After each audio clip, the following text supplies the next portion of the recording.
Hello and welcome back. This is Tom bringing you another video in our Gentry versus series. This time I'm going to be playing what has been a pet deck of mine for the last year or so. Haven't seen many people play this in Gentry, even though I think it's actually quite good.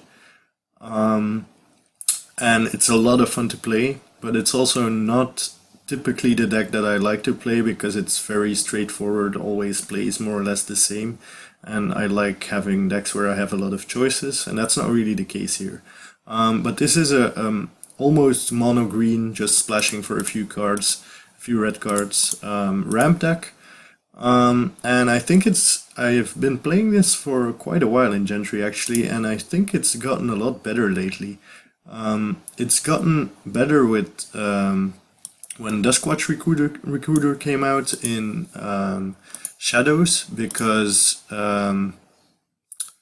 Duskwatch Recruiter actually, like in the late game, if you play it, you can usually just find two creatures and you have a very good end game. Whereas usually in a ramp deck, you have trouble sometimes when they deal with your first threat to find another one. And Duskwatch Recruiter really mitigates that. And then another card that I think has made this deck a lot better is Ulvenwald Captive, which is a 2-mana accelerant like Leaf Gilder, but that also transforms into like this huge thing late in the game, which means that it's basically ramp and a threat all at once. So just to explain how this deck works, it's got 25 lands because you basically want to draw a land in your first 4 or 5 turns of the game. And then it has 8 2-mana accelerants in Captive and Leaf Gilder. It has the Duskwatch Recruiters, which is another way to fill up your 2-drop slot, and also really good in the late game. And I guess if it flips on turn 2, then it also gives you a discount, so sometimes that also helps when you want to play one of your big threats in the end. Then you have Natural Connection and Nissa's Pilgrimage. Pilgrimage is actually better than Connection, but because I'm also playing red, I'm playing more Connections.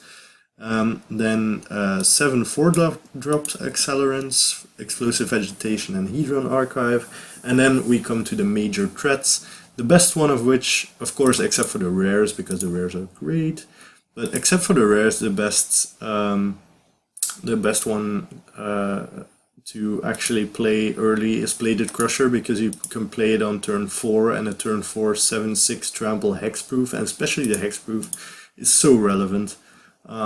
So that's really great, and if you get to play a Tarka or Omnath into like Explosive Vegetation, stuff like that, it's also pretty insane. And then top of the curve is Ulamog and Eldrazi Devastators. I should actually have another rare in here, I think. But, well, I don't know. I guess it got lost somewhere, but that doesn't matter. It also works with 3 rares. In the sideboard, we have a random assortment of cards. Fiery Impulse and Boiling Earth against aggro decks. Boiling Earth against token decks as well. Caustic Caterpillar against tutelage decks and stuff like that. And then I'm trying It of the Horrid Swarm as something against control, because it's actually a cost trigger, and making a lot of creatures all at once actually pretty good against control, so I'm hoping this will work, but it's only theory crafting, so I guess we'll see. Alright, that's the deck, and I'll see you in round 1.